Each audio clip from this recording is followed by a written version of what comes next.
Well, you know that I'm a virtual worker. I'm almost 100% remote. I think that nowadays I have like a 10% of in-presence clients where I travel, where I do mainly keynoting for them, keynote speeches for very important events, bigger audiences, and so on.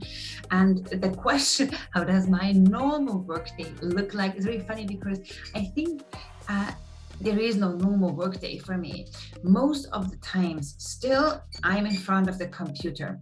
But how that looks like and when it starts, that can be totally different because it always depends on how do I feel. So when I start working, it really depends on what I have done the day before, when I went to bed, what my baby boy is doing, when my husband can be there to support me and take the baby boy. So there's not really one 9 to 5 that I can sort of do every day. But from a time perspective, it's always different.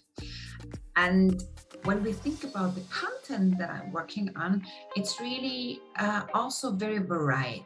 I do a lot of trainings. And also virtual keynote speeches for organizations, but I also do a lot of coachings. So my coaching groups are growing, and that helps me a lot also to be in a different setting with different dynamics.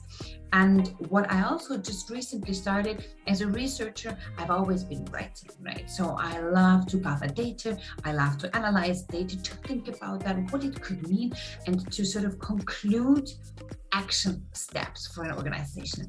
What we also do is I had several projects where we were now running analysis, quantitative questionnaires about their state of remote work to understand where are the challenges in those organizations.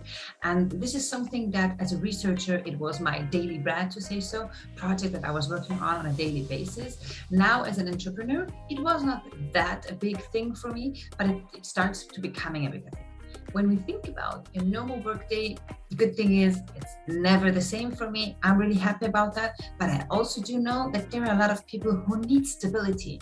Particularly as a remote worker, I think it's so important that you find out for yourself if it's okay for you that everything is different, every day is different all the time, or whether you need more stability. And I think this was really important.